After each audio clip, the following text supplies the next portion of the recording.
जय हिंद, वंदे मातरम दोस्तों। मैं चंदन कुमार एक बार फिर से आपका अपना यूट्यूब चैनल पे स्वागत करता हूं। दोस्तों, जैसा कि आप लोग जानते हैं कि इससे पहले हम लोग 8 चैप्टर कंप्लीट कर चुके हैं, जिसमें कि हमारा हमारा प्रथम चैप्टर था वर्णमाला के बारे में, और दूसरा समास, तीसरा संधि, चौथा उपसर्ग और प्रत्यय, पांचवा था प्रत्यय।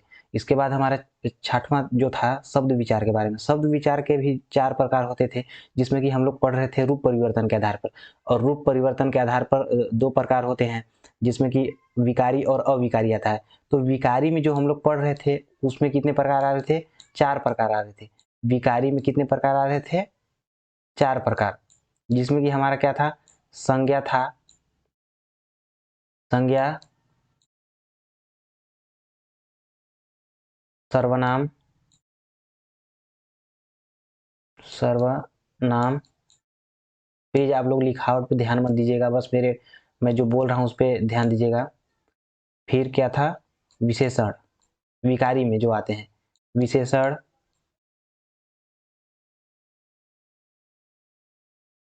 इस सब के बारे में हम लोग डिटेल से अध्ययन कर चुके हैं दोस्तों। इसके बाद जो हम लोग पढ़ेंगे क्रिया के बारे में पढ़ेंगे। किसके बारे में पढ़ेंगे? क्रिया के बारे में।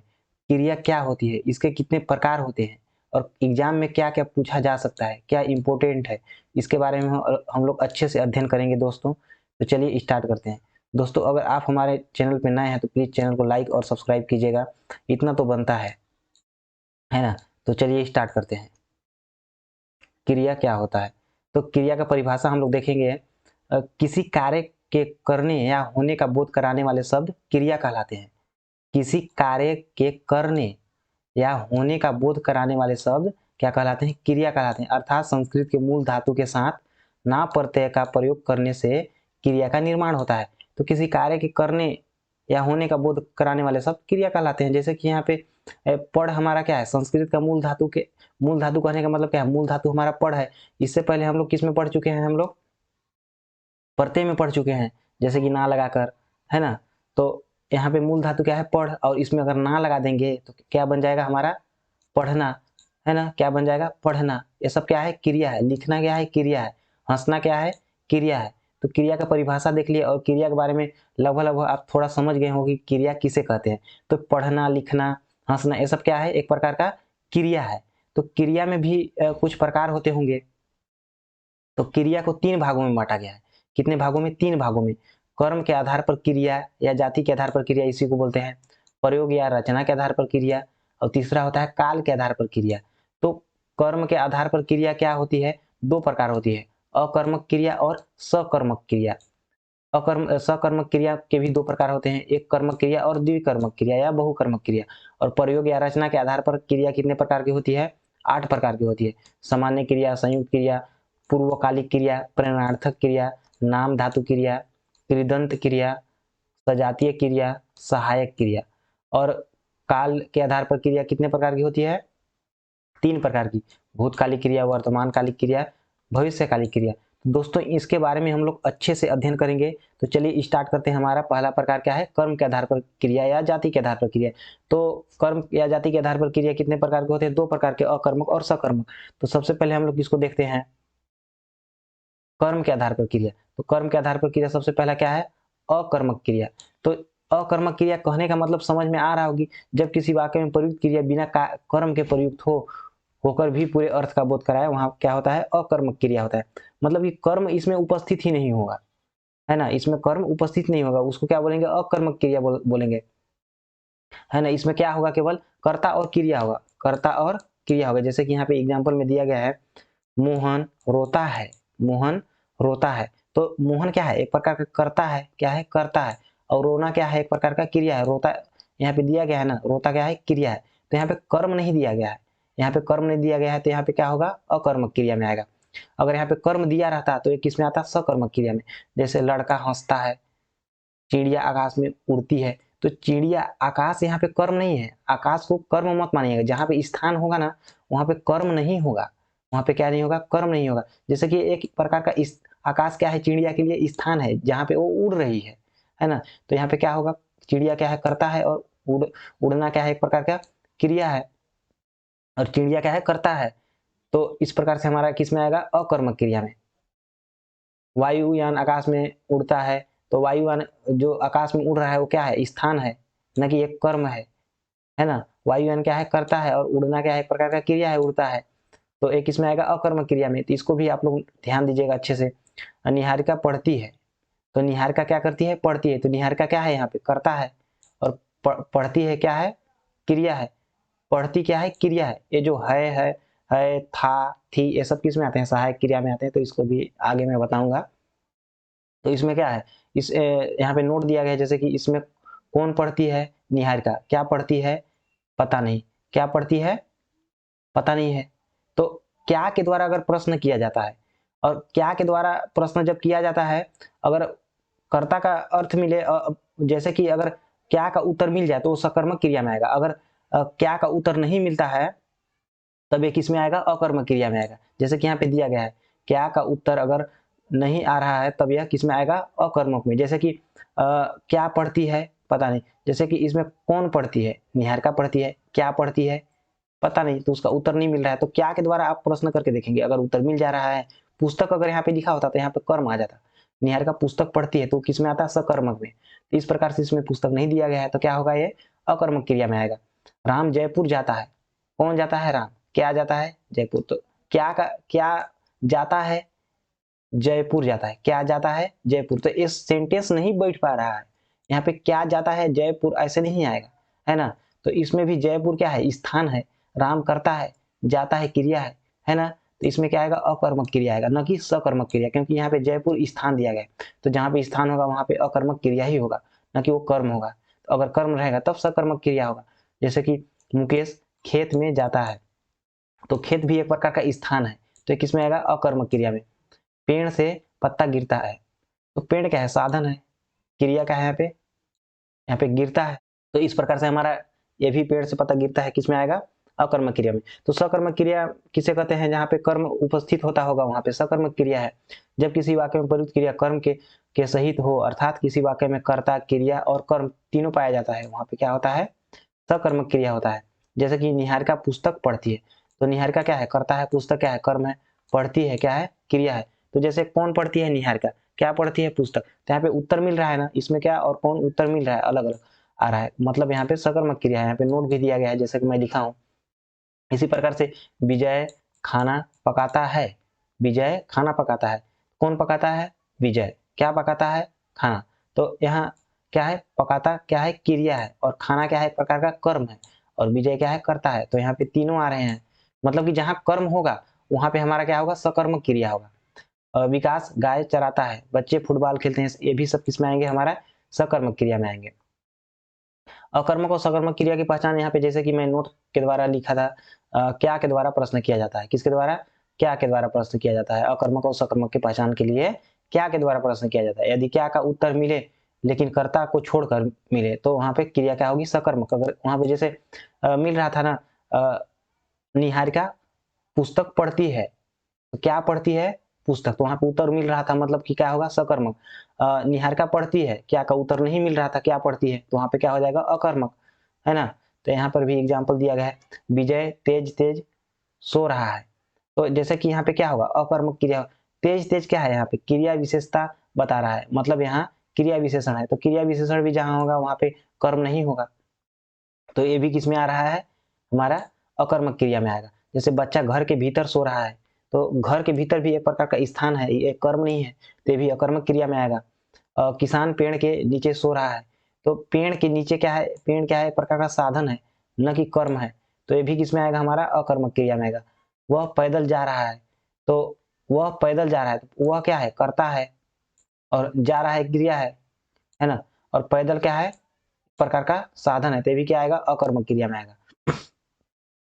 वायुयान हवा में उड़ रहा है, तो हवा क्या है, हवा में उड़ रहा है, मतलब यहाँ पे साधन है हवा, और वायुयान क्या है, करता है, और उड़ रहा है, क्रिया है। तो ये भी किसमें आएगा, अकर्मक क्रिया में, क्योंकि इसमें कर्म उपस्थित नहीं है। तो सकर्मक क्रिया के भी दो भेद होते हैं, तो हम लोग के जो एग्जाम्पल देखे ना, अकर्मक और सकर्मक, तो अच्छे से समझ में आ गया होगा। तो सकर्मक में जैसे कि यहाँ पे दिया गया है, सकर्मक के दो भेद होते हैं, एक कर्मक क्रिया और द्विकर्मक क्रिया। तो एक कर्म क्रिया क्या होता है, जिसमें एक वो कर्म होगा वो क्या होगा, एक कर्म क्रिया, और जिसमें दो कर्म होगा उसमें द्विकर्मक क्रिया होगा। तो एक कर्मक क्रिया के कुछ एग्जाम्पल है, जैसे कि मोहित पुस्तक पढ़ता है, तो मोहित पुस्तक पढ़ता है, तो यहाँ पे एक कर्म है ना, एक ठो कर्म, तो एक कर्मक क्रिया में आएगा, तो ये भी सकर्मक क्रिया में ही आएगा। अगर एग्जाम में पूछ दिया जाए मोहित पुस्तक पढ़ता है, कौन सा क्रिया है, एक एक, एक सकर्मक क्रिया है कि अकर्मक क्रिया है या कुछ और है, ऐसा करके पूछा जाए तो क्या होगा, सकर्मक क्रिया में अगर अगर क्वेश्चन को हार्ड बनाएगा तो पूछ देगा कि इसमें एक कर्मक क्रिया है कि द्विकर्मक क्रिया है कि, और 2-3 ऑप्शन दे देगा। तो आपको अगर पढ़े रहेंगे तो आप आसानी से पहचान सकते हैं कि इसमें क्या है, एक कर्मक क्रिया है। रवि फुटबॉल खेलता है, तो फुटबॉल यहाँ पे एक कर्म है, और रवि करता है, खेलता क्या है, क्रिया है। तो इस प्रकार से हमारा क्या होगा, एक कर्मक क्रिया। किसान हल से खेत जोतता है, किसान हल से क्या करता है, खेत जोतता है। क्या जोतता है, खेत। कौन जोतता है, किसान। तो यहाँ पे क्या के द्वारा उस प्रश्न किया जा रहा है, तो यहाँ पे क्या होगा हमारा, एक कर्म क्रिया होगा। विद्यार्थी पेन से चित्र बना रहे हैं, यहाँ भी एक कर्म होगा। पेन एक प्रकार का हमारा साधन है ना, क्या है, साधन है। हल भी एक प्रकार का साधन है, एक क्या, एक कर्म नहीं है। रवीना खाना पका रही है, तो यहाँ भी खाना क्या है हमारा, एक प्रकार का कर्म है। तो एक ठो कर्म पाया जा रहा है, मतलब एक कर्म क्रिया में आएगा, वो भी सकर्मक क्रिया में, है ना, सकर्मक क्रिया में एक कर्म क्रिया में आएगा। द्विकर्मक क्रिया में या बहुकर्मक क्रिया में, जहाँ पे द्विकर्म हो या उससे भी ज्यादा कर्म हो, तो वहां पे क्या होगा हमारा, द्विकर्मक क्रिया होगा। इसमें प्रश्न करना है क्या क्या और किसको, तो उत्तर मिले तो वहां पे क्या होगा, द्विकर्मक क्रिया होगा, यहाँ पे दिया गया पहचानने के लिए। तो अध्यापक छात्रों को व्याकरण पढ़ा रहा है, अध्यापक क्या है, करता है, छात्रों को, और यहाँ पे व्याकरण, दो ठो कर्म है, और पढ़ा रहा है क्या है, क्रिया है। तो क्या हो जाएगा हमारा, द्विकर्मक क्रिया में आएगा। क्या पढ़ा रहा है, व्याकरण। किसको पढ़ा रहा है, छात्रों को। क्या और किसको द्वारा प्रश्न किया जाता है और अगर उत्तर मिल जाता है तो वहां पे क्या होता है, द्विकर्मक क्रिया होता है। जैसे पिता पुत्र को ज्ञान देता है, पिता पुत्र को ज्ञान देता है, तो क्या देता है, ज्ञान। किसको देता है, पुत्र को। तो यहाँ पे पिता क्या है, करता है, और यहाँ पे दो ठो कर्म पाया जा रहा है, पुत्र और ज्ञान, तो द्विकर्मक क्रिया में आएगा। माता पुत्री को शिक्षा देती है, भी द्विकर्मक क्रिया में आएगा। मोहन सोहन को पत्र लिखता है, ये भी द्विकर्मक क्रिया में आएगा। और विजय अजय को पुस्तक पढ़ाता है, ये भी द्विकर्मक क्रिया में आएगा। सुजीता ने कुत्ते को रोटी खिलाई, ये भी द्विकर्मक क्रिया में आएगा। इसी प्रकार से आप लोग और उदाहरण देखिए, तुम मुझे किसका चित्र दिखला रहे हो, ये भी किस में आएगा, एससीजी व्यापक में पूछा गया था, तो इसको भी आप लोग ध्यान रखिएगा, द्विकर्मक क्रिया में आएगा। इसका आंसर द्विकर्मक क्रिया यह था। गुरु ने शिष्य को पोथी दी, तो शिष्य और पोथी दोनों क्या है, कर्म है, दो ठो कर्म, तो द्विकर्मक क्रिया में आएगा। तो ये भी सीजी व्यापक में पूछा गया था, द्विकर्मक क्रिया होगा। तो यहाँ पे कुछ विशेष नोट दिया गया, यदि किसी वाक्य में देने का बोध हो रहा है और दान दिया जा रहा है, तो वहाँ क्या और किसको, दोनों का उत्तर मिलने पर भी एक कर्मक क्रिया होता है। को प्रसर्ग के साथ प्रयुक्त शब्द कर्म कारक न होकर संप्रदान कारक होता है। तो जहाँ पे दान देने का अर्थ का बोध हो, वहाँ पे एक कर्मक क्रिया होगा, चाहे भले दो ठो, वहाँ पे दो कर्म नहीं होगा, वहाँ पे संप्रदान कारक होगा, है ना। तो यहाँ पे इसका आंसर द्विकर्मक लिया गया है। गुरु ने शिष्य को पोथी दी, गुरु ने शिष्य को पोथी दी, तो यहाँ पे दान नहीं दिया है, यहाँ पे दो ठो कर्म है। तो जैसे कि यहाँ पे दान देने का अर्थ का बोध हो रहा है, तो वहाँ पे एक कर्मक क्रिया होगा। जैसे कि यहाँ पे दिया गया है, राजा ने ब्राह्मण को गाय दी, राजा ने क्या दी, ब्राह्मण को गाय दी। तो गाय दिया है तो उधार में थोड़ी नहीं दिया है, उसके पास से दोबारा थोड़ी लेगा ब्राह्मण के पास से गाय, उसको दान में दिया है। तो यहाँ पे क्या हो रहा है, संप्रदान कारक है, मतलब राजा ब्राह्मण को दान दे रहा है, तो यहाँ पे भी क्या होगा हमारा, एक कर्मक क्रिया होगा। मोहन ने भिखारी को खाना दिया, अब भिखारी को खाना दिया तो उससे दोबारा खाना थोड़ी मांगेगा भिखारी से, कि मेरे को खाना दो। तो यहाँ पे क्या होगा हमारा, एक कर्मक क्रिया होगा, क्योंकि मोहन ने भिखारी को खाना खिलाया है, मतलब कि दान में ही खिलाया होगा, तो यहाँ पर भी संप्रदान कारक होगा। मोहन ने सोहन को 100 रुपए दिए, मोहन ने सोहन को 100 रुपया दिया, अब दिया है तो दान में दिया है, न कि उसको उधार बोलता तब ना, वहां पे क्या होता, द्विकर्मक क्रिया होता है। यहाँ पे एक कर्मक क्रिया है, क्योंकि यहाँ पे संप्रदान कारक माना जाएगा। मोहन ने सोहन को 100 रुपए दिए, लेकिन अगर यही पूछा जाए मोहन ने सोहन को 100 रुपए उधार दिए, तब यहाँ पर दो कर्म होगा, सोहन और 100 रुपए, यहाँ पे दो कर्म होगा, इसलिए यहाँ पर द्विकर्मक क्रिया होगा। पिता ने पुत्र को 100 रुपए दिए, तो पिता ने पुत्र को 100 रुपए दिए, तो यहाँ पे क्या हो रहा है, पिता ने पुत्र को 100 रुपए दिए, पिता या पुत्र को दान में नहीं दिया है, यहाँ उस पिता का कर्म है जो अपने बेटे को दिया है। तो यहाँ पर भी क्या होगा हमारा, यहाँ पर द्विकर्मक क्रिया होगा, क्योंकि यहाँ पे पिता का धर्म बनता है कि वो अपने पुत्र को 100 रुपए दिए, तो इस प्रकार से यहाँ द्विकर्मक क्रिया होगा, ना कि वो अपने पुत्र को दान दिया है कि लो दान, ऐसे करके नहीं दिया है ना, पिता का कर्तव्य है वहां पे। तो इस प्रकार से आप लोग को पहचानना पड़ेगा और प्रैक्टिस भी करना पड़ेगा ताकि आप लोग को और अच्छे से समझ में आए और आप लोग एग्जाम में अच्छे क्वेश्चन को सॉल्व कर पाओ। आगे हमारा है माता जी ने भिखारी को कपड़े दिए, तो भिखारी को कपड़े दिए हैं तो क्या उसे दोबारा कपड़े मांगने जाएगी कि मेरे को और मेरा कपड़ा दो, नहीं ना, वहां पे दान दी है, तो यहाँ पे क्या होगा, हमारा एक कर्म क्रिया होगा। इसी प्रकार से माता जी ने धोबी को कपड़े दिए, अब धोबी को कपड़े दिए हैं तो क्या उसको दान में धोबी को थोड़ी दिया है, उसको धोने के लिए दिया है, मतलब धोबी दोबारा कपड़े ला के देगा और पैसा लेगा, मतलब कि हमारे यहाँ पे क्या होगा, द्विकर्म क्रिया होगा। तो आगे हमारा यदि किसी वाक्य में दो कर्म प्रयुक्त हो तो जो कर्म पहले प्रयुक्त होगा वह सजीव प्रसर्ग के सहित और गौण कर्म होगा तथा बाद में प्रयुक्त कर्म निर्जीव प्रसर्ग के रहित और मुख्य कर्म होगा। तो जैसे कि द्विकर्म क्रिया को पहचानने के लिए यहाँ पे बताया गया है कि कर्ता के बाद जैसे कर्म यहाँ पे हमारा दिया गया है ना, एक तो सजीव होगा और जो दूसरा कर्म होगा बाद में निर्जीव होगा। तो द्विकर्म क्रिया को पहचानने के लिए यहाँ पे बताया गया था कि जो हमारा प्रथम वाला कर्म होगा वो सजीव होगा और दूसरा कर्म जो होगा वो निर्जीव होगा। किसी में भी आप लोग देख लीजिए एग्जाम्पल में, जैसे कि अध्यापक विद्यार्थी को शिक्षा देता है तो यहाँ पे विद्यार्थी सजीव है और ये वाला शिक्षा जो है निर्जीव है। तो क्या हो रहा है, हमारा यहाँ पे दो कर्म है तो द्विकर्म क्रिया की पहचान के लिए बताया गया था, है ना। मुकेश गाय को चारा डालता है, तो गाय एक प्रकार का सजीव है और चारा क्या है, निर्जीव है। मुकेश गाय को चारा डालता है तो दो कर्म है तो द्विकर्म क्रिया हो जाएगा। दूसरा प्रकार है हमारा प्रयोग या रचना के आधार पर, तो ये 8 प्रकार के होते हैं।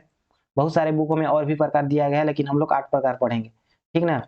जैसे कि पहला प्रकार है सामान्य क्रिया, संयुक्त क्रिया, प्रेरणार्थक क्रिया, पूर्वकालिक क्रिया, नाम धातु क्रिया, कृदंत क्रिया, सजातीय क्रिया, सहायक क्रिया। तो चलिए स्टार्ट करते हैं सामान्य क्रिया। तो सामान्य क्रिया कहने का मतलब क्या है, जब किसी वाक्य में प्रयुक्त क्रिया सामान्य स्थिति का बोध कराए, सामान्य क्रिया कहलाती है। तो ये ज्यादा एग्जाम में नहीं पूछा जाता है। मोहन पुस्तक पढ़ता है, मोहन पुस्तक पढ़ता है तो क्या है, एक प्रकार का सामान्य क्रिया है, पढ़ना क्या है, क्रिया है। सोहन क्रिकेट खेलता है, खेलना क्या है, एक प्रकार का क्रिया है। अनिल अखबार पढ़ता है तो पढ़ना क्या है, क्रिया है। तो इसमें क्या है, सामान्य क्रिया है, कोई ज्यादा इसमें डिफिकल्ट नहीं पूछा गया है ना। तो पहला प्रकार हमारा कंप्लीट होता है। अब दूसरा देखते हैं संयुक्त क्रिया।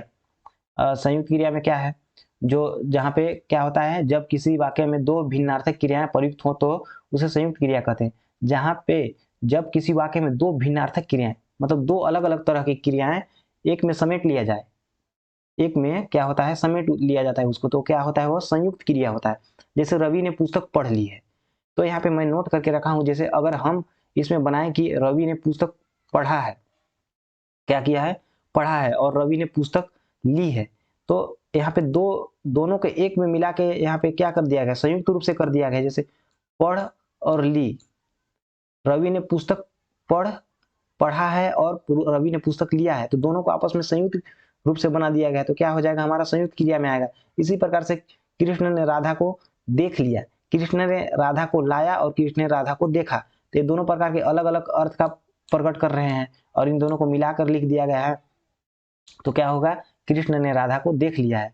इसी प्रकार से अजय खाना खा चुका है, खाना और चुकना दोनों अलग अलग क्रियाएं हैं, इसलिए संयुक्त रूप से संयुक्त क्रिया है। खाना और चुकना क्या है, खाना और चुकना दोनों अलग अलग प्रकार की क्या है, क्रियाएं हैं, और इन दोनों को समेट कर लिखा गया है, तो क्या होगा, हमारा संयुक्त क्रिया होगा। अजय खाना खा चुका है, वह पत्र लिखने के बाद गया। पत्र लिखना और गया दोनों अलग अलग क्रिया है, पत्र लिखना और जाना दोनों क्या है, अलग अलग क्रिया है, तो ये भी संयुक्त क्रिया में आएगा। इसी प्रकार से हमारा तीसरा प्रकार है प्रेरणार्थक क्रिया। तो जहाँ पे स्वयं कर्ता स्वयं कार्य न करके दूसरे को कार्य करने के लिए प्रेरित करता होगा, वहां पे प्रेरणार्थक क्रिया होगा। मतलब कि जैसे सीमा रीमा से खाना पकवाती है, सीमा क्या है, करता है, खुद कार्य न करके किससे पकवाती है, किसी दूसरे से पकवाती है, उसको प्रेरणा करती है कि तुम खाना पकाओ, तो रीमा से खाना पकवाती है, तो यहाँ पर क्या होगा, प्रेरणार्थक क्रिया। मोहन सोहन से पत्र लिखवाता है, स्वयं न लिख के दूसरे से कार्य करने के लिए बोलता है, तो क्या होगा, हमारा वहाँ प्रेरणार्थक क्रिया होगा। हरीश अजय से कपड़े धुलवाता है, अंकित विजय से कपड़े सुखवाता है, तो स्वयं कार्य न करके किसी दूसरे से करने के लिए बोलता है, मतलब वहां पे प्रेरणार्थक क्रिया होगा। इस प्रकार से तीसरा भी कंप्लीट होता है। चौथा है पूर्वकालिक क्रिया। तो जब किसी वाक्य में दो भिन्नार्थक क्रियाएं प्रयुक्त हों, जो क्रिया पहले प्रयुक्त होती है पूर्वकालिक क्रिया कहलाती है। जैसे कि यहाँ पे है बच्चा दूध पीकर सो गया, तो पीकर क्या है, पूर्वकालिक क्रिया है, पहले वाली क्रिया है। बच्चा दूध पीकर सो गया, तो सोना क्या है, बाद में सोया है, पहले बच्चा दूध पिया है, फिर बाद में वो क्या किया है, सोया है, तो क्या हुआ हमारा पूर्वकालिक क्रिया में आएगा। इसी प्रकार से रजनी खाना खाकर चली गई, तो खाकर क्या है, पूर्वकालिक क्रिया है, और यहाँ पे चली गई, यहाँ पे क्या है, बाद में क्या है, क्रिया है। तो ये जो हमारा इसमें जो आ रहा है ऐसे करके ना, तो आप लोग को पूर्वकालिक क्रिया पहचानना होगा कि वहाँ पे पूर्वकालिक क्रिया है कि नहीं। तो इस प्रकार से हमारा किस में आएगा, पूर्वकालिक क्रिया में आएगा। वे हंसकर बोले, पहले हंसा फिर बोले, तुम बैठकर पढ़ते हो। तो यहाँ पे जैसे कि विशेष नोट के द्वारा मैं लिखा हूँ, पूर्वकालिक क्रिया का पहचान कर या करके जरूर आता है। तो पूर्वकालिक क्रिया को पहचानने के लिए कर या करके जरूर आएगा, तो वो क्या होगा हमारा, पूर्वकालिक क्रिया में आएगा। क्या आएगा, पूर्वकालिक क्रिया में आएगा। इस रजनी खाना खाकर चली गई, तो ये एक प्रकार के पहचानने के लिए है, तो आप लोग आसानी से पहचान सकते हैं। इसी प्रकार से हमारा पांचवा प्रकार है नाम धातु क्रिया। तो नाम धातु क्रिया किसे कहते हैं, जब किसी वाक्य में प्रयुक्त क्रिया संज्ञा या सर्वनाम या विशेषण से बनी हो, अर्थात संज्ञा या सर्वनाम या विशेषण से बनने वाली क्रिया नाम धातु क्रिया कहलाती है। तो संज्ञा सर्वनाम या विशेषण से जो जिस क्रिया का निर्माण होता है उसे क्या कहते हैं, नाम धातु क्रिया कहते हैं। जैसे शर्म क्या है, भाववाचक संज्ञा है, लाल क्या है, भाववाचक संज्ञा है, गर्म क्या है, विशेषण है, अपना क्या है, सर्वनाम है, हाथ क्या है, संज्ञा है, रंग क्या है, सर्वनाम है। तो इनसे हमारा क्या बन रहा है, क्रिया बन रहा है। शर्म से शर्माना, लाल से लजाना, लाज से लजाना, गर्म से गरमाना, अपना से अपनाना, हाथ से हथियाना, रंग से रंगाना। तो ये सब किस में आएंगे, नाम धातु क्रिया में। तो व्यापक में एक प्रश्न पूछा गया था निम्नलिखित में हथियाना में कौन सी क्रिया है, हथियाना में कौन सी क्रिया है। तो यहाँ पे जैसे कि ऑप्शन दिया गया सकर्मक, अकर्मक, संयुक्त क्रिया या नाम धातु क्रिया। तो आपको आंसर क्या माना था, नाम धातु क्रिया है हथियाना में। हाथ से हथियाना, तो किससे बना है, संज्ञा से बना है। हाथ क्या है, संज्ञा है, और हथियाना क्या है, क्रिया है। तो इसमें किस में आएगा, नाम धातु क्रिया में। इसी प्रकार से पांचवा कंप्लीट होता है। आगे है कृदंत क्रिया। तो कृदंत क्रिया कहने का मतलब क्या है, जिसमें ना प्रत्यय लगाकर हम लोग क्या करते हैं, जोड़ते हैं। ना प्रत्यय लगाकर जिसमें जोड़ते हैं वो क्या कहलाता है, कृदंत क्रिया कहलाता है। तो ये हम लोग प्रत्यय वाले चैप्टर में भी पढ़ चुके हैं, कृतवाचक कृदंत प्रत्यय, जिसमें ना लगाकर हम लोग क्या करते हैं, क्रिया से मूल धातु से हम लोग प्रत्यय बनाते हैं। जैसे कि जब किसी मूल धातु के साथ प्रत्यय का प्रयोग किया जाए तो उससे बनने वाली क्रिया कृदंत क्रिया कहलाती है। जब किसी मूल धातु के साथ प्रत्यय का प्रयोग किया जाए, जैसे कि मूल धातु क्या है हमारा, पढ़ है। क्या है, मूल धातु पढ़ है। जैसे मूल धातु पढ़ है और इसमें ना प्रत्यय लगा दिए तो क्या हो गया, पढ़ना। ता प्रत्यय लगा दिए तो पढ़ता, कर प्रत्यय लगा दिए तो पढ़कर। क्या हो गया हमारा, ये कृदंत क्रिया में आएगा। इसी प्रकार से चल, चल से चलना, चलता, चलकर, ये सब किस में आएगा हमारा, कृदंत क्रिया में। तो इस प्रकार से आप लोग ना, ता, कर ये सब लगा के जब प्रयोग करेंगे तो किस में आएगा, कृदंत क्रिया में आएगा। सजातीय क्रिया, क्या सजातीय, जब किसी वाक्य में एक ही मूल धातु से दो क्रियाएं का निर्माण हो तो वो क्या कहलाती है, सजातीय क्रिया। तो मूल धातु हमारा क्या है, पढ़ है, और पढ़ से इसमें जाति तो एक है लेकिन दो क्रिया का निर्माण हो रहा है। तो पढ़ क्या है, मूल धातु है, और पढ़ से क्या बना है, पढ़ाई और पढ़ी, तो दो एक ही समान का बना है ना। इसी प्रकार से लड़ से दो क्रियाएं बनती है, लड़ से लड़ाई, लड़ी, चढ़ से चढ़ाई, चढ़ी। तो इस प्रकार से हमारा एक इसमें आएगा, सजातीय क्रिया में आएगा। आठवां है हमारा सहायक क्रिया।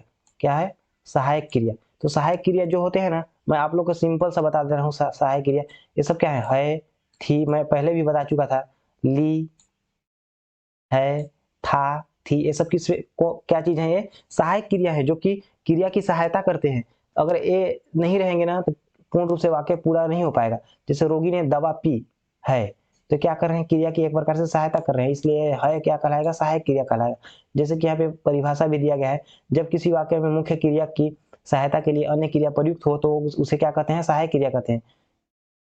यह मेन क्रिया की मदद करता है ना। जैसे कि इसमें एक सहायक क्रिया है जो कि पीना क्रिया है की सहायता कर रही है, जैसे कि ये सब क्या है, सहायक क्रिया है। तो इस प्रकार से आप लोग समझ गए होंगे सहायक क्रिया किसे कहते हैं। तो इन सब में दोस्तों नाम धातु क्रिया बहुत ही महत्वपूर्ण है, जो कि उसको आप लोग को अच्छे से और पढ़ाई कीजिएगा ताकि और अच्छे से समझ में आ सके। आप लोग को प्रैक्टिस भी करना होगा। तीसरा प्रकार है हमारा काल के आधार पर क्रिया। तो भूतकालिक क्रिया, वर्तमानकालिक क्रिया, भविष्यकालिक क्रिया। तो भूतकालिक क्रिया क्या होता है, भूतकालिक क्रिया, क्रिया के जिस रूप के द्वारा बीते हुए समय के अर्थात भूतकाल में किसी कार्य के होने का बोध हो और ज्ञान या जानकारी, उसे भूतकालिक क्रिया कहते हैं। जैसे मोहन ने पुस्तक पढ़ी, कृष्ण ने बांसुरी बजाई, मोनिका खाना पका चुकी होगी, बच्चे विद्यालय गए थे। तो क्या हो रहा है यहाँ पे, क्रिया के जिस रूप के द्वारा बीते हुए समय का बोध हो रहा है, मतलब बीता ये सब समय क्या हो चुके हैं, बीत चुके हैं, तो मतलब ये किस में आएगा, भूतकालिक क्रिया में आएगा। तो एग्जाम्पल आप लोग देख लीजिएगा, पेड़ से पत्ता गिरा, मतलब गिर गया होगा, तो उसके अर्थ का बोध करा रहा है, मतलब कि गिर गया होगा, तो समय बीत चुका है ना, तो किस में आएगा, भूतकालिक क्रिया में आएगा।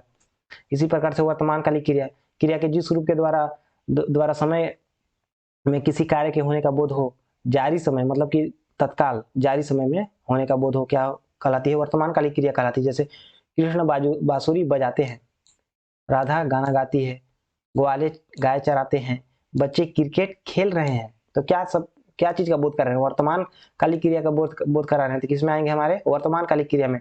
इसी प्रकार से भविष्य कालिक क्रिया, जो भविष्य के अर्थ का बोध कराता हो, भविष्य कालिक क्रिया में आएंगे। जैसे सीमा खाना पकाएगी भविष्य में, महेश विद्यालय जाएगा, मैं आपसे मिलने आऊंगा, शायद मैं कल जयपुर जाऊंगा। तो ये सब किस में आएंगे, भविष्यकालिक क्रिया में। ये एक्स्ट्रा था दोस्तों, जो कि बहुत सारी यूट्यूब में नहीं पढ़ाया गया है ना, ये रीट लेवल का है, तो ये भी आप लोग ध्यान दे सकते हैं।